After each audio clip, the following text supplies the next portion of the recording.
Hey, everybody. Before we get started with episode 12 of Following the Fire, I wanted to remind you that episode 15, which will be released on June 2nd, will be our next book club episode. And this time we will be reading the book Why We Can't Wait by Dr. Martin Luther King Jr.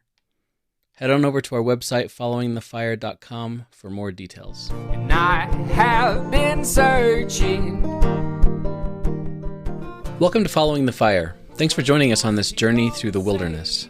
Just like Israel followed the pillar of fire and smoke, we want to take a new look at our beliefs and just follow him. And like Israel, we get it wrong a lot, we get lost a lot, but we're doing our best to go where God leads us. I'm Nathan. And I'm Steve. Don't you know it's all I have? Today, we're going to talk about science and religion. Big topics that have really influenced my faith my whole life. And studies are showing that young Christians all over face this tension. But is there really a conflict? Do we have to make a choice? Or can there be a harmony when these two ways of looking at the world line up and agree with each other? Here we go. Only wanted love. And I had been screaming. I have a story. It's an analogy. I just don't know what it's an analogy for yet. Okay. So I have a fitness watch.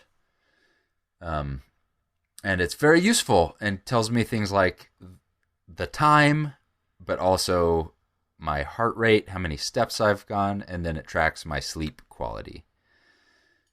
Okay. And about 3 months ago, the screen broke. And about 2 days ago, I was taking a walk and I took a look at my watch like I do 30 times a day. Yeah. And that's when it hit me that I've been wearing a watch with absolutely no display. Like, it does not tell me the time. It does not... You just put it on by habit, or...? Yeah, and so I was like, well, this is ridiculous. So I took it off, and the first, profound discovery I had was I had this, like, scar tissue, from where the watch was, and it was, like, irritated and red. And so I put the watch on the counter, and then about 2 hours later, I was doing something, I mindlessly walked by the counter, I grabbed the watch, and I put it on. Put it on. Yeah. So, Oh.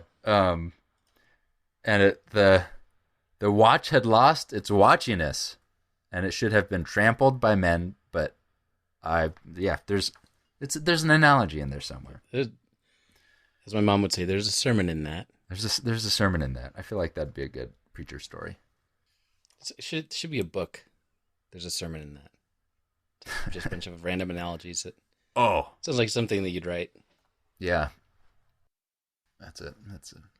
I'm sure there are resources that are just short preacher stories. Surely. Yeah. Well, one thing that I was kind of surprised at when I started doing like my university studies for being a preacher, missionary, whatever, is how many books there are out there with like sermon outlines or like full text of sermons that you just have an outline and preach it. Oh, wow. Yeah, there's a ton. I think I've been given a few, but that's never used them. That's interesting because I never would have thought of that, but I'm sure there's a whole spectrum of people who are yeah, because there's liturgical practices that you kind of know what you're going to be reading that time of year, or kind of here's what this is going to be. Is that cheating? Is it useful? I kind of felt like it's cheating. Because after 2,000 years, I feel like sometimes it'd be like, maybe stop making new stuff up. We've this is a good one. If you're here, this is a good one.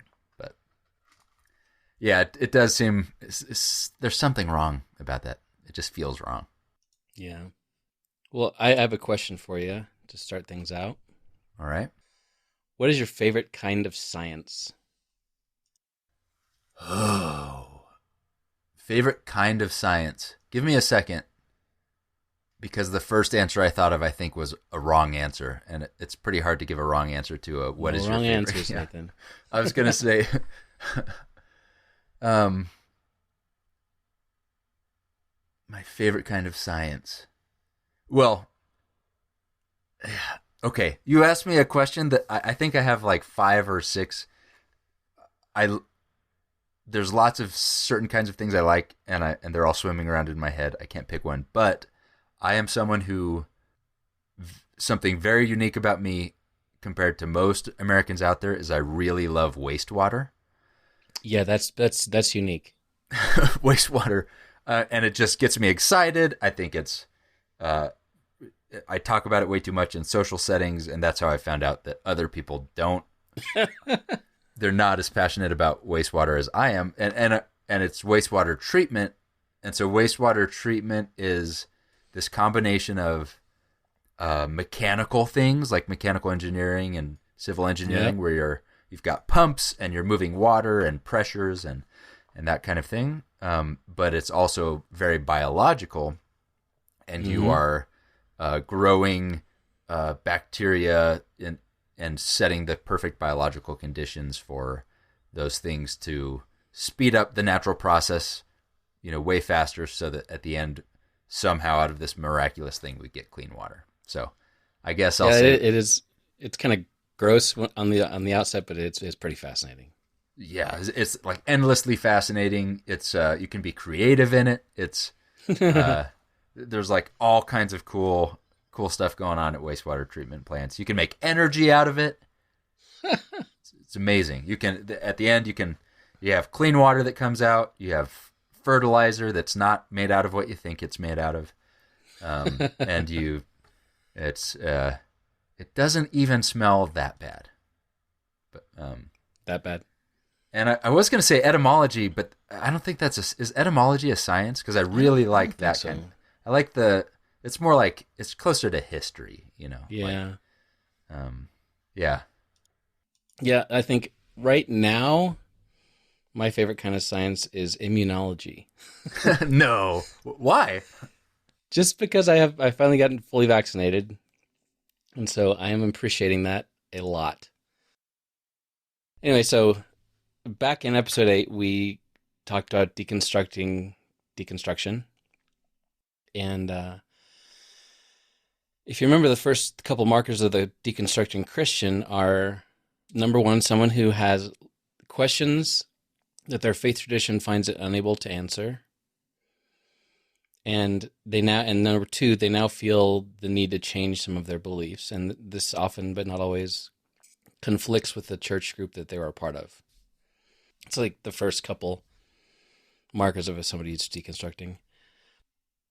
The process of deconstruction and rethinking your faith is tough, as we talked about, and there are struggles, and you're going to bump up against things that are uncomfortable to you. And I mean, struggles are part of the process. It's how you grow. And I'm reminded of the story, I don't know how real this is or not, of like the guy with his grandson, and like the butterflies like inside the cocoon. It's like trying to get out. And the grandson's like, well, why don't you just cut open the cocoon and let him out? He's like, struggle makes him stronger, Right. If I cut it out, he'd be too weak. He wouldn't develop those muscles to. Right. I feel like I've heard that. And then the sad version of the story, the grandpa does cut it open. It shows like, got this pitiful dying butterfly. I'm like, don't do that. But anyway, I mean, struggles are good. They help you grow. They help you learn. And the questions that we ask and can't get answers for, I mean, they can be all over the board, all the different kinds of questions. Like, maybe, why does God allow such evil in the world? Or why would God torture people in hell forever if he loved them? Or maybe it's related to like LGBTQ stuff. Or maybe the question is, why is Tucker Carlson still allowed on TV? Right. And no one knows. But one huge area of questioning is the conflict between science and faith in general. And that's kind of what I want to talk about today. Because when it comes to that topic of science and faith, science in the Bible, however you want to phrase it, it's something that I struggled with a lot to get to the place I am today. I mean, looking over my bookshelf, I've got lots of books about science and God, and some of them, honestly, are just really discount science. Some of them discount God. But most everything that I've come across in this sphere is just really emphasizes the conflict. Why do you, Nathan, a wise one, why do you think there's this conflict? Yeah, I think partially there's a conflict because of where people start on their journeys. So I have atheist friends that I went to high school with, or whatever, that they start at a certain place. But as a kid who grew up in a Christian home going to Sunday school, my starting place was different than theirs, and included. So just that had nothing to do with how much we knew or didn't know, but our tribe taught us some things about how the world works. And so I think the first time you encounter something that is that either conflicts with that or is one of those first struggles, I think you've already been taught who you are and who your tribe is, and so it connects to your identity. I think here's the short answer, I think we tie our identities closely to our understandings of the universe, and That's interesting. I never thought about the identity aspect of it, but it seems like just about everything ties back to what you see yourself as. Yeah, I feel like identity is at least a pillar of it, because I think I could have answered, does there seem to be that perceived conflict between faith and science? I feel like there's a lot of answers to that. Yeah. Some of it has to do with, are they both overlapping and trying to answer the same question sometimes? Who are we? Where did we come from? Where are we going? What is the purpose? I think your science is answering a question that you had already answered for yourself with something else. Yeah. That's going to create that conflict as well. I think there are a lot of reasons. Yeah, and the frustrating thing to me is, and I'm glad you said perceived conflict. You probably kind of know where I'm going with this, but it's frustrating to me how that narrative is just kind of a given for so many people. It's a given for not only for scientists or atheists who are not scientists, but it seems to be a given for a lot of Christians as well. Yeah. And when it comes to the struggles of deconstructing, I want people to go through those struggles, but I want to, this is one of those areas that I think maybe we can help people to not have to go so far as to give up the idea of God completely. Not that I've got all the answers, but having struggled myself a lot through this, I think that it, spoiler alert, there is no conflict. I'll get to why. But I've personally known quite a few people, and I've seen on the edges of people who have started out with their rethinking of their faith, or their, like you said, kind of their identity, because they were in a science class, for example. Right. And like you mentioned, your grandfather, the geologist, who was frustrated by the fact that science was teaching something different than a lot of Christians were teaching. And so people are in classes like a geology class or whatever, and they learn about like billions of years old magma or whatever, and they're told by their youth pastor or whoever that the earth is 6,000 years old. Yeah. So now they have to choose. So that's the right. The conflict now is, well, it's either faith or science, because faith has this answer and science has this answer. Yeah. And so many false dichotomies are set up by both sides that it's gotten to the point where it's, like I said, it's just a given for people. Like it, and it's people are shocked sometimes to hear that what you can be a Christian and a geneticist, you know? Right. I feel like because when my journey involved a weird detour for about 1 or 2 years, where, let's say this, the battle between faith and science was not something that I was concerned about, because as a Christian, I was a truth seeker. I mean, I feel like that's integral to Jewish and Christian belief, is seeking after what is truth and valuing truth as very highly. Yeah. And seeking after that, and knowing that, I don't know, from Romans, that even the qualities of God can be known from what has been made. Mm-hmm. So I was on the side of truth, but my detour was I was in a class, and suddenly I had a teacher who was an atheist, who was just mocking Christians, and she was also mocking many things about Christianity, the Puritanism and hypocrisy, but also belief in the Bible literally, and in a Genesis 1 in a literal way. And so I responded to that not as a logical attack, but as a tribal confrontation. So, and I think so I wrote 10-page papers. I think I've mentioned this before, using sources like Answers in Genesis, where I was arguing with my logic and with a desire for truth, trying to fight for my tribe. And I think there are a lot of people, that's kind of the identity thing. So I feel like it's, did you ever remember learning, like, I don't even know if there's names for them, like the 3 Greek types of logic or rhetoric? Remind me. So there's ethos, logos, and pathos. Right. Yeah. Okay. So ethos is an appeal to authority, basically. Mm-hmm. So for example, an appeal to authority is the scientific consensus is this. You're asking someone to trust your source. Another appeal to authority is, hey, I've been there.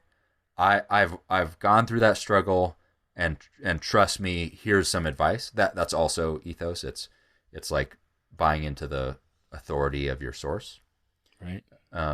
There's logos, which is just like practically math. It's logic. It's you don't have to be any authority, but you can say A plus B equals C. Logically stepping someone through a sequence of true statements.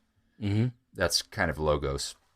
But then there's pathos, which is just that emotional rhetoric, but it includes your upbringing and your citizenship and all the things that go into persuading someone that have nothing to do with logic and have nothing to do with authority, but have everything to do with identity or how something makes you feel.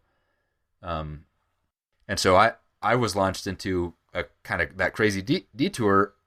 I wasn't following ethos or logos. I had someone pushed on my pathos, and I just pushed back. I was like, well, I'm gonna fight that, Interesting.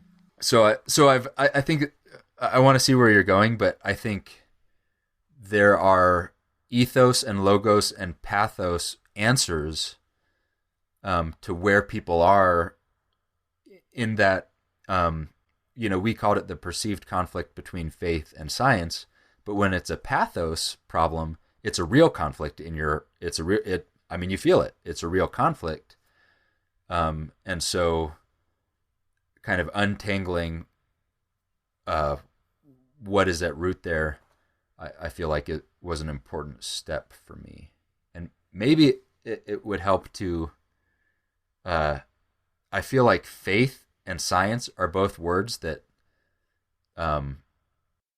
mean so many things. Mm-hmm. So, faith, as Christians, I think sometimes we put faith and knowledge on a continuum. Mm. Like the more knowledge you have, the less faith you need, or right, or you have faith, so you don't need to know all the answers because you have faith. But I don't believe that's biblical. First of all, faith isn't about just trusting things and therefore not learning things or not needing to know things. It's almost the opposite. It's some things we can't know, or it's a trust, but you can have lots of knowledge and lots of faith, including lots of scientific knowledge and lots of faith, or you can have a little bit of faith and a little bit of knowledge, or vice versa. They're not. Faith isn't a thing that makes up for knowledge or fills gaps of science or anything like that.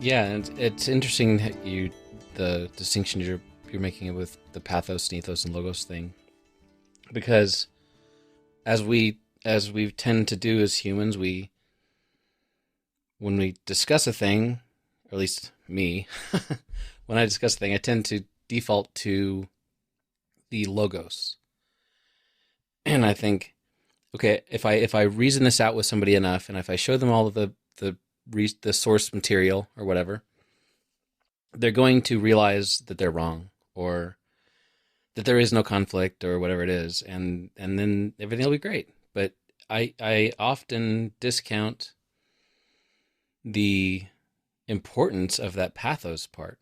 Yeah, because it's.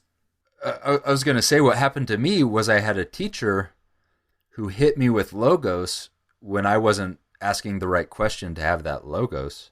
Because she was an English teacher. She wasn't there to teach us, science. She just had a chip on her shoulder about fundamentalist Christians.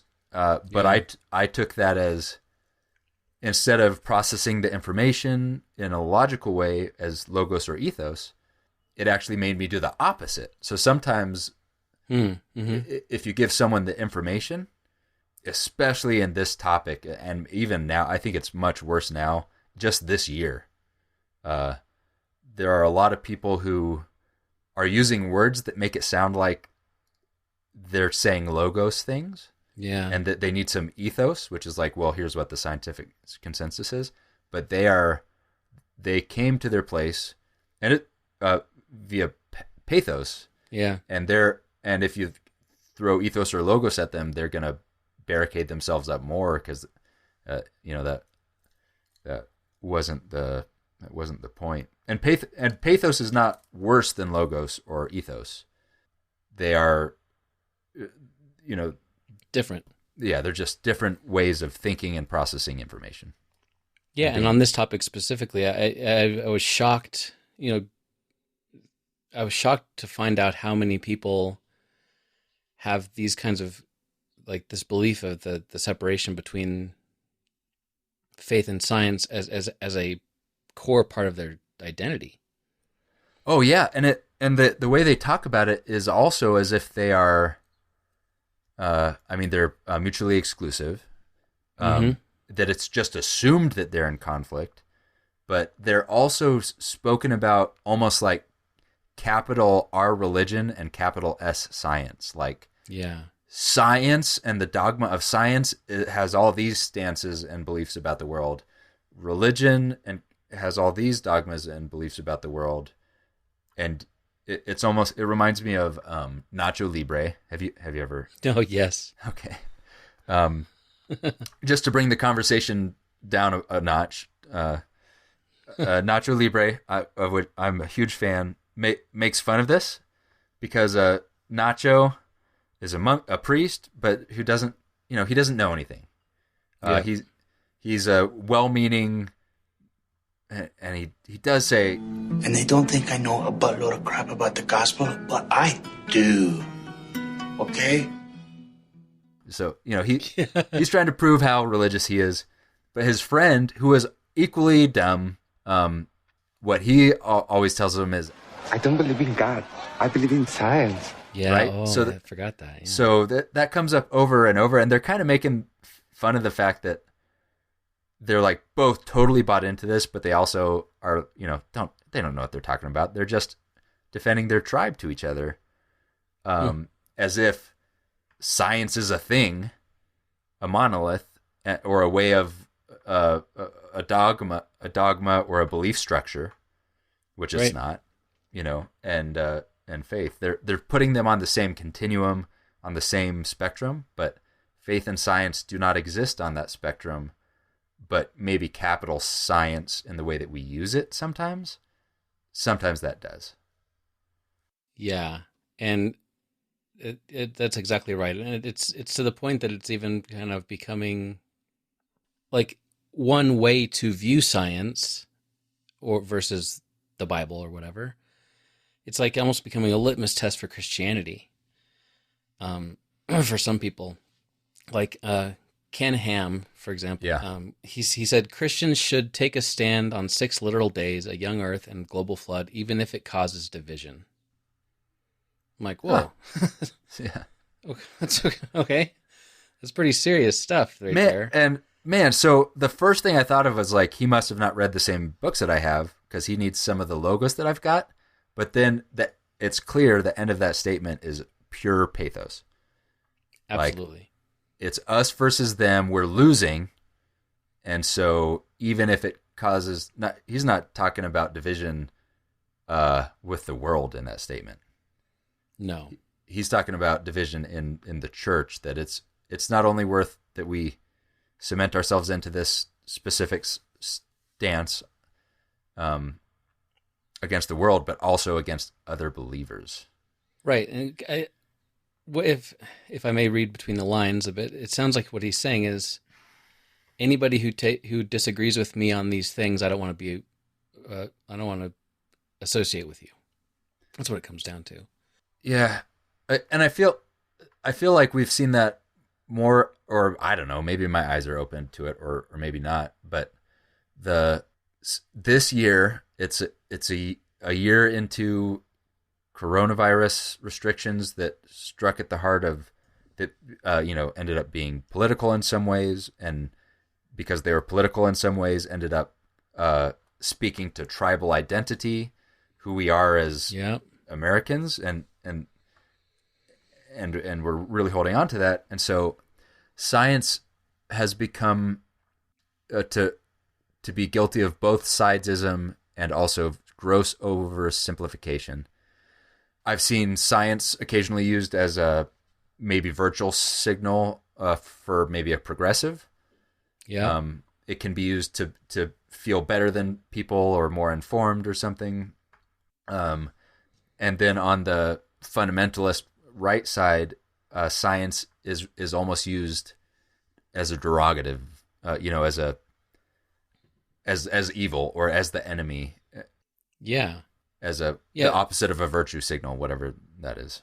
Kind of like socialism. Absolutely. So you can't talk about it when it takes up that place in your worldview. It's like if we were trying to convince people that Satan was actually good. Yeah, and like another Ken Ham quote, we can't always trust what we see in museums, but we can certainly always trust what we read in the Bible. That speaks exactly to the faith and knowledge continuum thing. Mm-hmm. So what's the Bible answer for what is faith? Faith is, I just put you on the spot. So Hebrews 11. I'm spacing it. yeah, exactly. So, sorry, I've done that. You start the episode with asking me a question that I get to ponder and I give you one that there's only one right answer to, that I want. I mean, there's more answers. So, sorry, I do that a lot. Faith is being sure of what we hope for and certain of what we do not see. Yeah, confidence in what we hope for. Right. Okay. And assurance about what we don't see. Yeah. What Ken Ham turned faith into is assurance that what we do see is not what we see. Right. Right? He inverted the statement, and it's not the inverse of that statement is not true. So being confident in what we do not see, or assurance in what we do not see, and confidence in our hope and that anchor that we have, right?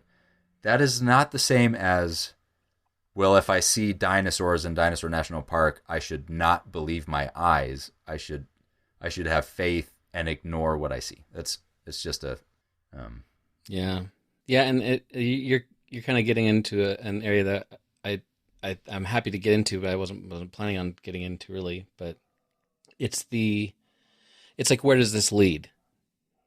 Where's this idea that the two are inherently separate and that it's binary, one or the other? You know, that this it leads to like anti-vaxxing stuff like we're dealing with now with the COVID vaccine. It leads to not believing science at all. Like you said, it's like a pejorative term for some people. I mean, this kind of attitude comes. It's not. I mean, I'm ripping on Ken Ham, but and his Answers in Genesis stuff has a lot of problems. But it comes from the other side too. I mean, there's a good quote from Steven Weinberg, who's a theoretical physicist, and he has got the Nobel Prize. He said, "The world needs to wake up from the long nightmare of religion. Anything we scientists can do to weaken the hold of religion should be done, and may in fact be our greatest contribution to civilization." I mean, that's huge. That's yeah, and so that exact statement is definitely half of the problem, because I'm defining science as that scary monolith that is against us, that hates us. He just made that true. Yeah. With that statement, right? So that statement reinforces this belief that in what science is, as this, let's ask the priest and then let's ask the doctor, I guess. But when we say that there's not a conflict between faith and science, we obviously know that there is a conflict between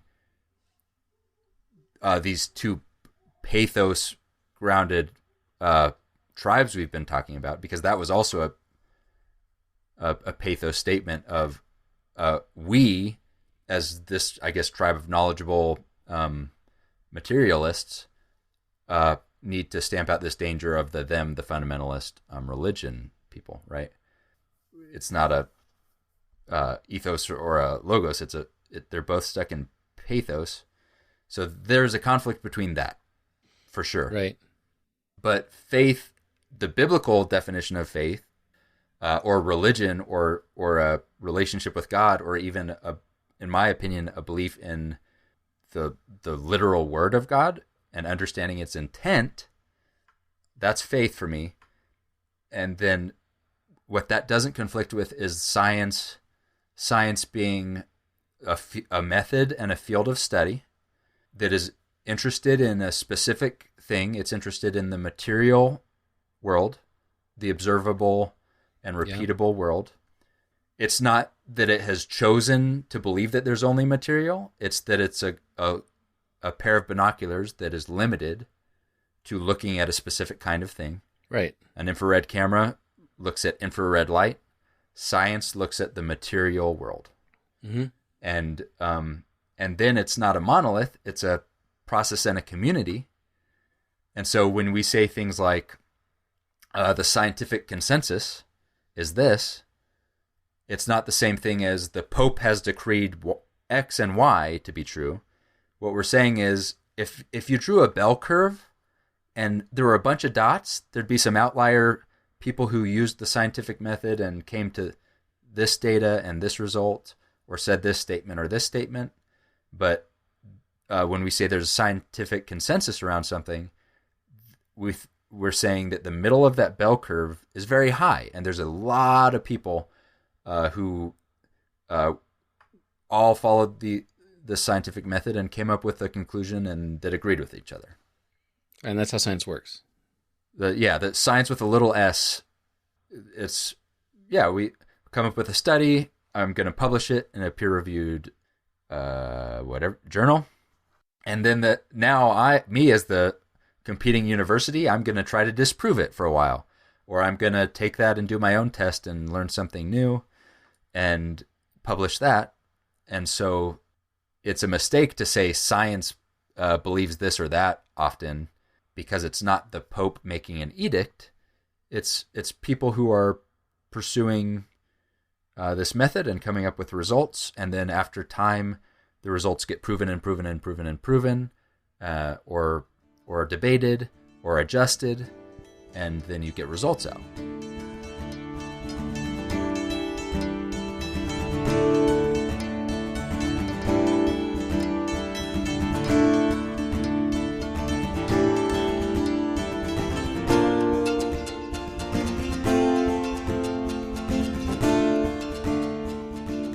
Yeah, and kind of digging into that a little bit, I think that the conflict, or the apparent conflict, it comes down to, in my mind, two things. That it's not a conflict between science and faith. It's a conflict between materialism and theism. And the second thing is that it's based upon the misunderstanding of the nature of God and science, which is kind of what you were getting into. Because when we say like science, what is really being referred to usually is a materialism. Just this idea that stuff and things are all that exists. Sure. The ultimate reality can be boiled down to chemistry and physics in one way or another, and the universe explains itself from the bottom up. Like, you get the atoms and you can figure everything out. And the universe gives no evidence of God. So it's just purely material stuff. Yeah, so that's like a belief that you have developed. That's not what science is. That's a belief that you have developed that science is all there is. Right, which is scientism. Exactly, yeah. Which is a kind of a philosophical stance of science is all there is. Everything can be explained by science. Anything that cannot be explained by science does not exist, or is not worth talking about. Right. And, theism is just basically that there's something beyond the physical. There's something beyond the stuff, that, and maybe God, whatever. And scientists don't even seem to know the difference between the two, because scientists are always like weighing in, like Stephen Hawking, religion's a fairy story for those afraid of the dark. I mean, that's not a statement of science. Right. That's a statement of his own faith. Right. And we read things like that by most famous scientists in the planet, and we think, oh, that's a scientific conclusion that he's drawn. But which gets into the difference between the misunderstandings of what God is and what science is. And I think Christians are just as guilty of this misunderstanding of what God is, or the nature of God, as non-Christians. And well, it's almost like we are. I don't know who started it, but we are lowering ourselves to the rules of a debate that is just the wrong debate. Just like I did with my teacher. If we feel like we have to defend something like a scientist who is doing real science but then makes a statement of belief, that makes us react as faith people and want to whatever that was he said, we're against what results he came up with also. Right. I think that's what happened in my story, and then there's a fear that accepting, let's say, some of the scientific consensus things is just a step towards rejecting that there's a God, or rejecting, believing scientific results or scientific consensus is going to lead you to become a scientismist. That's good, scientismist. Yeah, because like you were saying earlier, that science and religion, they address two different things completely. And if you're going to say that God's anti-science and anti-reason, which most people that you hear like on the interwebs or whatever, if you say is God anti-science and anti-reason? Oh yeah, absolutely. But then you have to say, well, what kind of God are you talking about? And it comes down to this term, the God of the gaps. Yeah. And which basically means if I can't explain the thing that I'm seeing or the phenomena or whatever, then God must have done it miraculously. Which means, the inverse of that then is the more things you explain, now God is getting smaller. Yeah, the less you need God. Yeah. Which is it's a bad place to be. It's a bad place to be for a person who's trying to maintain a faith in God, for one. But honestly, it's a bad place for science to be. I mean, if science if scientists think that they can deal with metaphysical things, they're wildly mistaken. Yeah, and it's again, you're accepting the false premise, because science is a pair of glasses that looks at matter. That's all that it does. Mm-hmm. So it's kind of like saying, if a biologist explained to you exactly what is happening during childbirth, that now you know everything that happens, and so there's no wonder, everything that exactly the mechanisms and the biology behind it. But it's still a miracle. Yeah. Or now I know what the stars are made out of. I still lose my breath. They take my breath away when I look at them. Yeah. There's a great quote from Wittgenstein. He said, "The great delusion of modernity is that the laws of nature explain the universe for us. The laws of nature describe the universe, Right. They describe the regularities, but they explain nothing." Yeah, that's the exact difference. It's science is describing something, which does not take away from what your belief is, what's behind the universe and the purpose of it all. It's like looking at a Picasso and doing chemical analysis on the paint.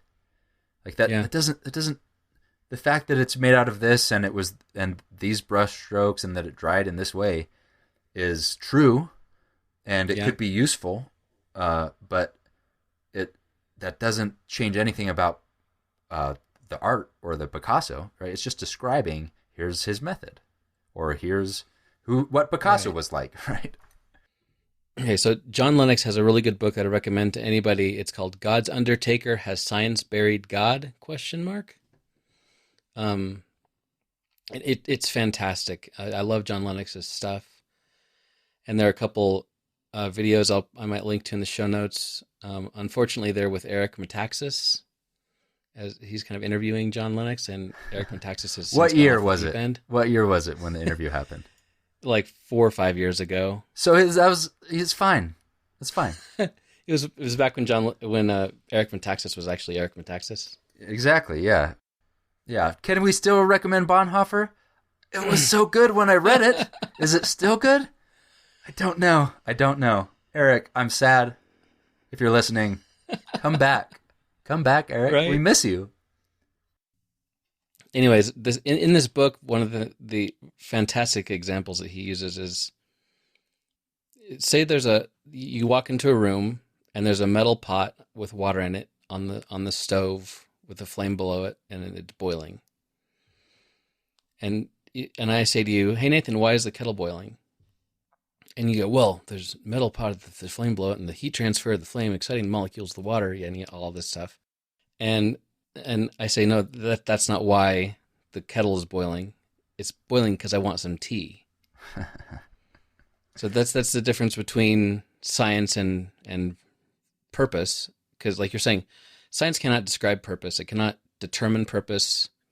Like the whole teleological world is not something science can touch. It can describe how the tea the water is boiling, but it doesn't have anything to say about why the tea is boiling, the water is boiling. And that's where the two cannot really, they don't cross the bounds of each other's worlds in that way. Just like I think religion is not something that is not in place, and our faith in God is not there to describe tectonic plates or how genetics works and mitochondria, the powerhouse of the cell, all that stuff. Right. I think that's a thing that we run into. So when you're using science wrong, we call that scientism. You're using it to come up with a meta-narrative, a dogma, or a belief system about who you are in the universe or what's moral and what's not moral. Right. That science cannot answer. And is not in the business of answering. It's just not what it is. You run into the same trouble. I've mentioned if you think that the Bible is a order of worship document, then you're gonna come up with rules. But since it was not intended to be that, you're approaching it wrong. And if you approach the Bible trying to answer the questions that science is interested in, specifically if you open it and you think you're reading a science textbook, you are using Bible. Now that's Bibleism. You're using the Bible wrong, because that's not what Psalms is there for. Psalms is not there to tell you whether the theory of relativity is true or not. Psalms is there to help you express your grief or your joy, or to understand more about God. Right. Yeah, and this kind of gets to a kind of a pet peeve of mine that has become a pet peeve of mine with Christian apologetics largely, is this. So much of Christian apologetics, at least in recent past, has been built upon this God of the gaps problem, where they assume that a natural thing is there to teach us a spiritual lesson about, or a spiritual reality, I should say, about God. Best example I could think of is like the monarch butterfly migration. It goes from North America all the way from Canada all the way down to Mexico, multiple generations, and they would end up in the same place. Scientists can't figure it out. And growing up, that was always given as proof that, God is guiding them along the way. And scientists are getting closer. They think they might know how it works. They still don't know. But as soon as you start saying that it's proof, then in 50 years or whenever it happens, when someone does figure it out, then does that mean God's not necessary? And does that mean everything that you've believed is fake? And I think that's one of the concerns that I have, is that people who are going through this deconstruction process have a lot of their faith or their concept of science and science and God mixed up in this idea of the God of the gaps. The God is just there to fill in the gaps. And this idea that there has to be a separation between the two, and I'm afraid that they're going to find themselves feeling like they have to make that choice between the two. Yeah, and I know I've heard you say this before, but it's a reason that people leave their faith, and it's a reason a lot of young people leave their faith, because they go from a community where they were taught lots of things, but maybe they felt some problems or they felt some cracks, or maybe they didn't, but they go to college or they move towns and or they get cancer or they take some new medicine or something, right? And they confront evolution, or they confront geology or some science that they believe, that they're working towards their degree in something, and they accept that as true, that they're being told, and then they realize that means they have to shed. They thought it was a conflict, and they have just been given something that is completely true to them. So they think that they have to get rid of the old, which means their faith. I feel like my journey is helpful. So I had that weird detour in high school, but I went to a Christian college, and my Christian college is where I learned the beauty of the harmony and sometimes overlap, but in my opinion, always unity in the pursuit of truth, whether it's in the Bible or in science. And they're answering different questions, but I got to go on this awesome journey. And I read Nietzsche, but with in a Christian college with a Bible professor guiding us through this. And great article by Isaac Asimov called "The Relativity of Wrong," which is about how science has gotten this thing wrong or changed their mind on this or something, but there's a difference between being almost right or getting lots of things right and then something wrong and then changing it and just throwing out the whole system. So the example is about just read the Relativity of Wrong. It's really good, but a little snarky. I think Isaac Asimov probably is a scientist, but also a scientismist.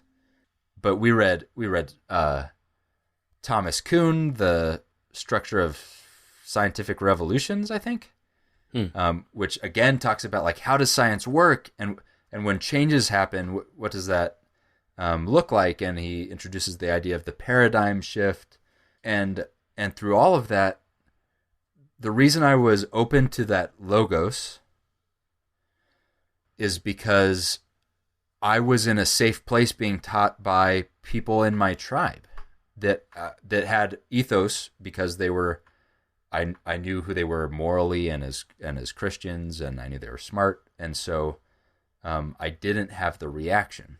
It's us versus them. Right. I have to choose, and so I got to explore things like Ray Bradbury. He's not a scientist, or I don't know what he believes, but he writes interesting thoughts about Jesus visiting another planet in a short story, right? Yeah. Or he just gets to have fun with some of the inner, putting a little bit of science and a little bit of fiction and a little bit of religion together. Or C.S. Lewis in Paralandra, where he talks about, in a fictional story, he talks about evolution and God's part in that, and he kind of recreates a Genesis 1 scene, but on a different planet. Yeah. And I think postmodernism, some French guy, he was like Jean something, described postmodernism as incrédulité toward meta-narrative. And incredulity toward meta-narrative means you don't believe the stories we tell ourselves about, where we came from. That's right. We don't believe Genesis 1. That was postmodernism. But I feel like we are in, I don't know what we're going to call this era we're in. Maybe postmodernism, or maybe there's a better name for it. But now we have incredulity toward exo-narratives. And an exo-narrative is the story somebody outside your tribe is telling you. So it doesn't matter if it's religious, or if it's about vaccination, or if it's about racism. If it's a story told within your tribe, you're going to use that science, right? If you're going to use that science to prove that masks are useless and vaccinations are actually dangerous. And you're going to, inside your little exoskeleton, you're going to tell yourself these stories, but you've got incredulity and reaction to those exo-narratives coming from the outside, which is why we're having this discussion. It's why it's important for churches or Christians to be talking to their kids truthfully, or to be teaching, letting their kids discover this amazing world of science, so that when somebody who is an atheist shows them the same amazing world of science, they don't see it as a time when they have to make a choice. Yeah. Yeah, and if you start with you have to make a choice, it's hard to get away from that. It's kind of what you're saying. And I think that's where so many people are, that they just believe, this is a conflict. And once you start to have the questions and you can ask them safely, then you can start to talk about, well, why do some people think the world is this old, and why do some people think it's this old?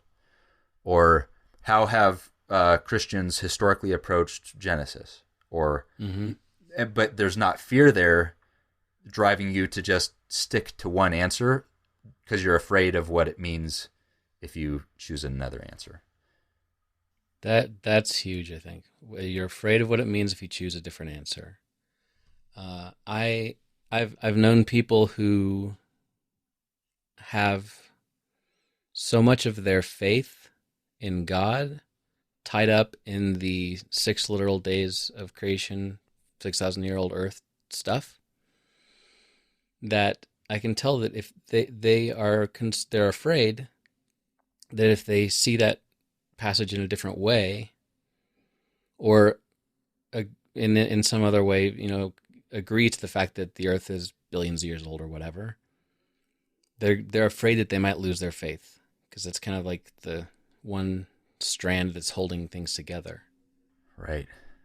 Yeah, and that's kind of what I'm talking about, is because the place that I got to was I didn't have that fear, so I could read the passage, and I one time stumbled upon, that we could talk about, a whole episode, and hopefully we will, about just Genesis 1. But I stumbled upon the formless and void structure. Mm-hmm. What is form? Organization and habitat. And what is void? That means empty and inhabitants. And so there's a problem statement. The world was formless and void. And then what does God do for 3 days? He makes form. He makes a habitat. And then the next 3 days, he makes inhabitants for those habitats he makes. And it lines up completely perfectly. Yeah. And then he rests. And it was, there are other interpretations of Genesis 1 and what those things mean. But I finally got to get through to, what does it mean for who I am and who God is, instead of how do I look at this and make sure that I don't accidentally accept scientism. Right. And I think we're also both saying I do think the first step is working towards, that conflict, the perceived conflict. Not only is it wrong-headed because of it's just these two communities, but I feel like I have a relatively conservative view of Scripture, and I love science. I just recently read The Perfect Theory, which is a history of the theory of relativity. Man, you're a nerd. And I got it's really good. It's written not for science people. It's written for for folks like me. But that strengthened my faith in God.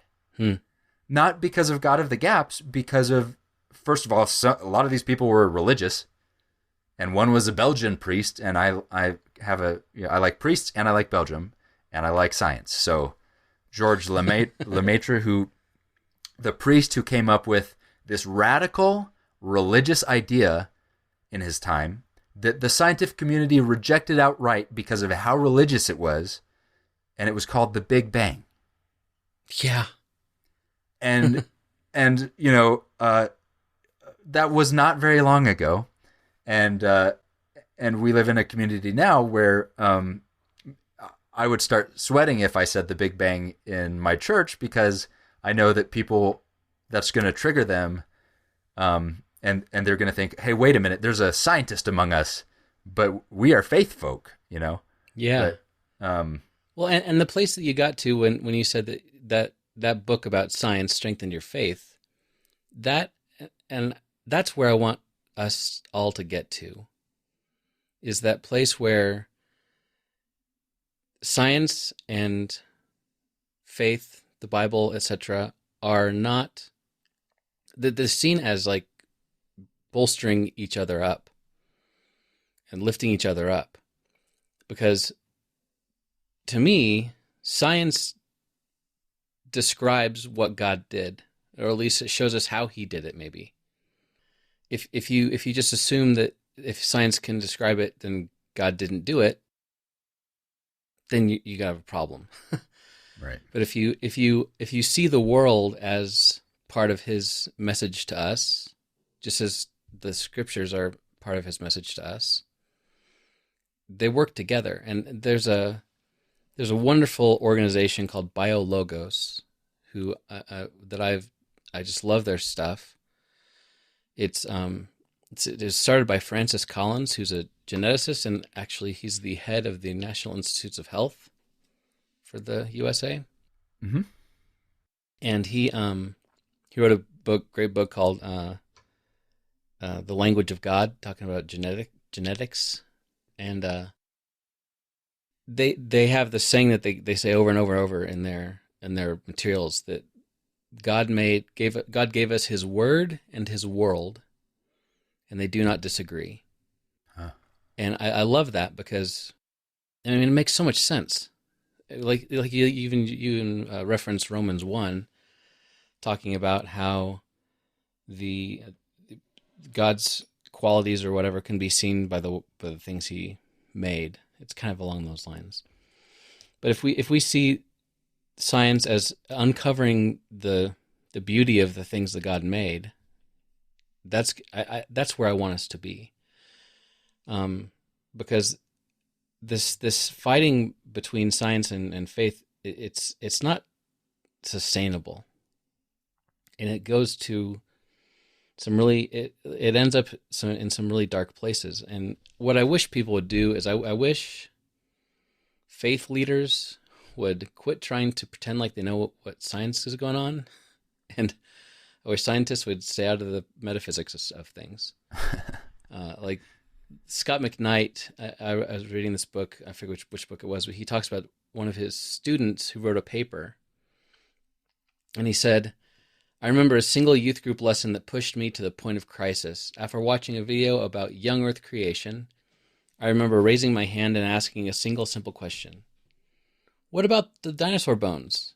And the answer I was given by my youth pastor? Oh, Satan buried those bones." He says, "I walked away deeply shaken and concerned." And so it's this kind of treating the things as separate when they should be complementary. They shouldn't be fighting with each other.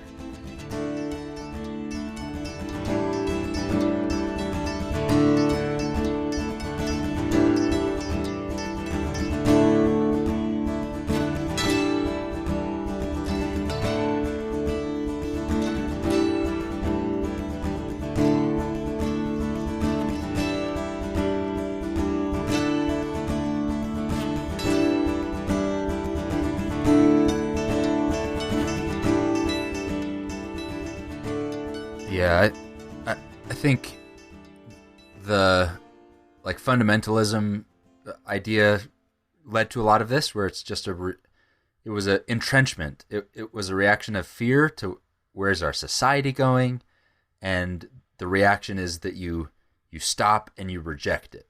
And we became, as Christians, we started to make that act of rejection of the society into a virtue. Mm-hmm. An inherent virtue. It doesn't matter what it is if we reject it. If it's from the society, whatever that is, and we reject it, that's a virtuous thing. Sometimes that's going to be true when you have a way that you're called to be morally living, or when you believe in a self-sacrificing truth, or a non-consumeristic, non-selfish way of living. It's going to be a virtuous thing to reject some things in the world. But we just turned it into, again, rejection of everything that is of the world, and that rejecting it is good. But I've been using this word logos, and this word logos is used over and over and over in the Bible to describe Jesus. Mm-hmm. Like 1 John is the most famous one. In the beginning was the logos, the logic. That's where we get it means word, but it means more than word. It means logic and order.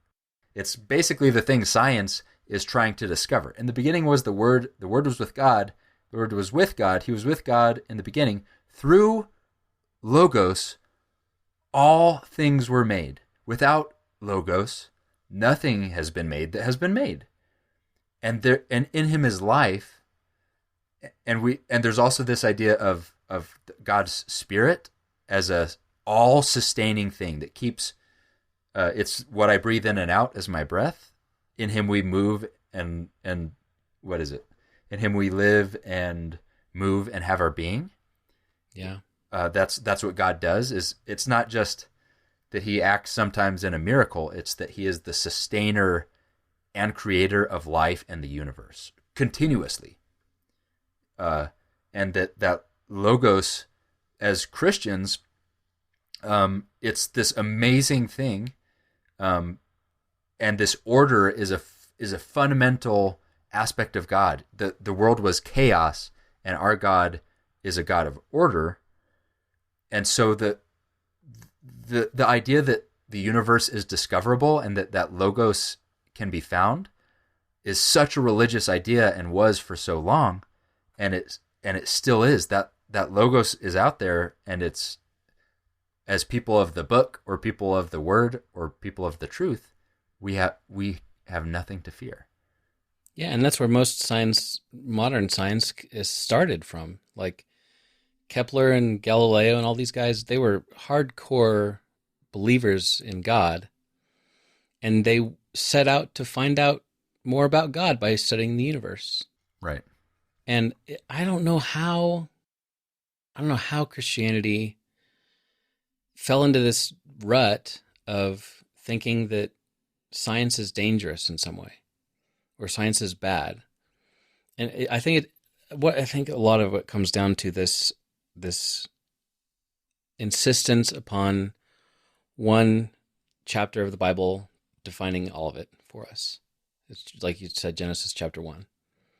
And that's, I don't want to, can't do it all tonight, obviously, but that's something I want to get into a lot more in detail in the future, as far as how that works. Because going back to the God gave us His word in His world, I think that it's important that we put those more on the same level than we ever had, than maybe we're comfortable with. Because if you believe that God created this world, however He did it, He is the source of things somehow, in some way, shape, or form. 7 days, a billion years, whatever. So therefore, if we use science to discover the truths that are out there about the world and the universe, then they must also agree with Scripture. And if we have something in Scripture that doesn't seem to agree with the universe and the science, then maybe we need to take a new look at how we are interpreting Scripture, and kind of vice versa a little bit. But what we've tended to do, thanks to organizations like Answers in Genesis and Ken Ham, is we have assumed something about Genesis chapter 1 and other passages in the Bible, and we have mapped that onto science in the world. And we've said that's wrong science. And like you said, there's a bell curve. There's always outliers. They go find the outliers that support the idea that they already had. And I think we've lost so many people, and we've lost so much credibility as Christians and as thinking people.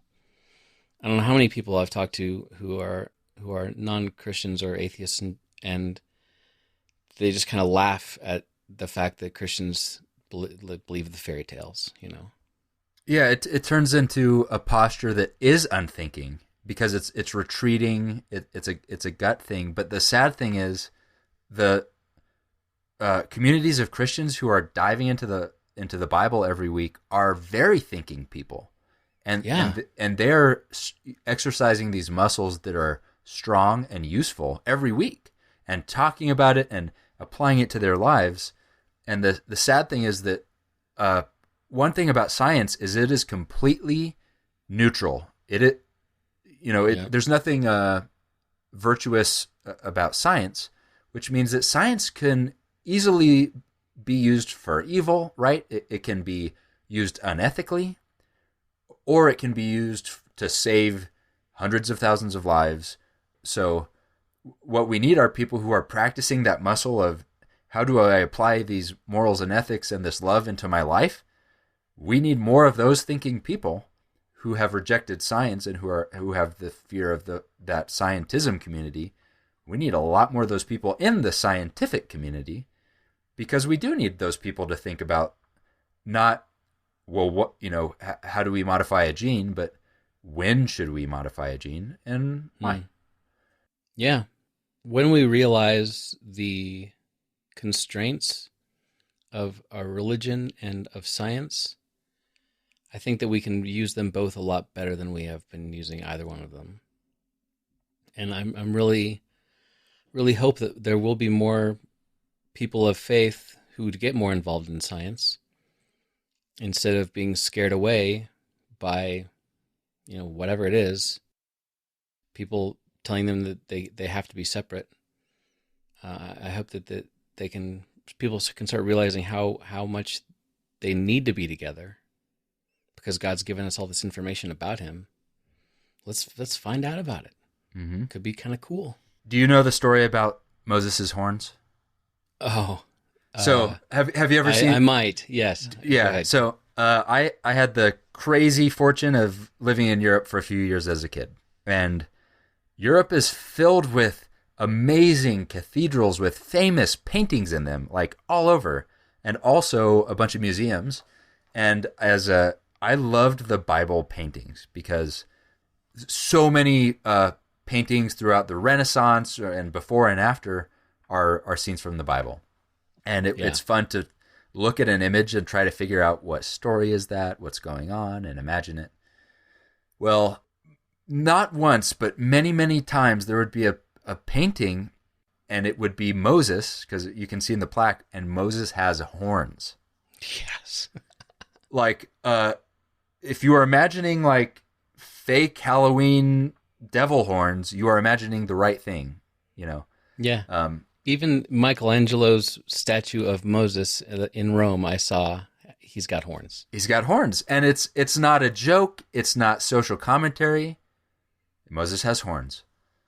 How do you get to a place where Michelangelo, or whatever, paints Moses with horns? Well, it turns out in the Latin version of the Bible, when Moses comes down with the 10 Commandments and his face is radiant, or whatever that word means, I don't know. It's very similar, and they mistranslated it to cornata, meaning horned. When Moses came down from the mountain, he grew horns. He grew horns. And so don't give Moses horns. Or if you're running into a thing and it seems like, man, this is kind of like me giving Moses horns. This is a little irrational. It seems to fly in the face of life. It's not making sense. Just save, the history of classical art a couple hundred of years, and just look at the verse to make sure you got it right. It's not. It's it means radiant. It doesn't mean he grew horns. Yeah. Oh, so. If you're reading the Bible, don't turn your reasoning off. And if you're doing science, don't turn your heart off either. Right. I think both apply. Well, I could go on and on about this stuff. I will in future episodes. We've had quite a few people request some discussion on Genesis 1 specifically, and I've got a lot to say about that. But I kind of wanted to do this episode first, just to kind of lay the groundwork in general to help us all to start thinking of things maybe a little differently than we have before, and take a new look at how you perceive science and God and how they do or do not work together. And hopefully you see that they do. Yeah. And yet the world doesn't.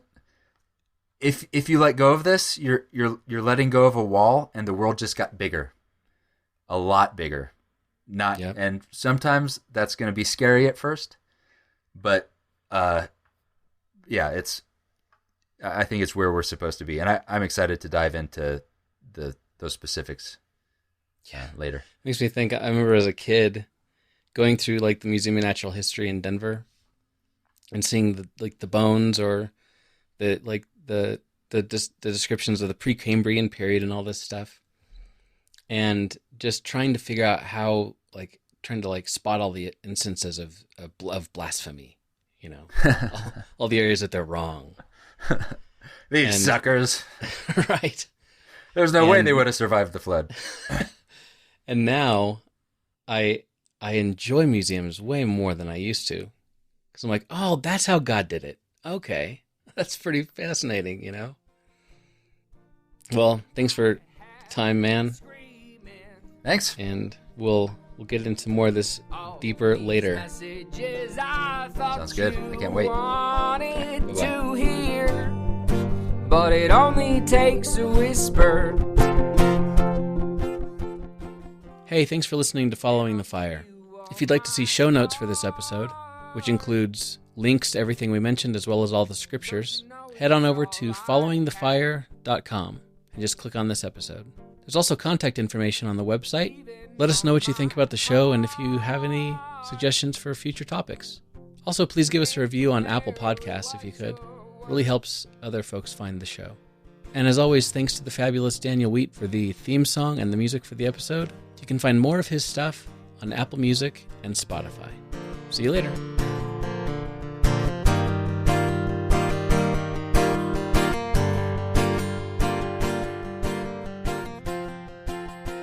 So next book club, what are we reading, Nathan? For our next book club, we're going to read Why We Can't Wait by Martin Luther, Dr. King Jr. I'm extremely excited to read this. This book contains his letter from a Birmingham jail. And we are going to be joined by a friend of a friend, Nicole Magloire, who has strongly recommended this book because it's just timely and can lead to discussion we really need to have. But she's also committed to reading this book every year. And she says that she wants to read this every year because one day she wants to open it and realize that it's no longer relevant. Wow, it's kind of heavy. Yeah, that hit me when she said that, because it's a 60-year-old book. Yeah, wow. And I know from reading Letter from a Birmingham Jail this past year how relevant his words are, so I'm excited to dive in. Absolutely. I haven't read much Martin Luther King Jr. at all. I know him from pop culture, right? So really looking forward to diving into this book. If you also, by the way, if people who read along, we would really love to answer your questions on the air. You can send us your comments. Send them by Monday, May 17th. You can hit the contact button on our website, followingthefire.com. You can email us. What's our email? followingthefirepodcast@gmail.com. And send us your comments, your questions. We plan to air the episode sometime in the neighborhood of June 2nd. Yeah, and I've added a book club page to the website, too, with links to all the books. Make it easy for people. There you go. Just head to the website. It's all there. Why We Can't Wait by Martin Luther King Jr. So thanks for listening, and we hope to hear from you. See you later. See ya.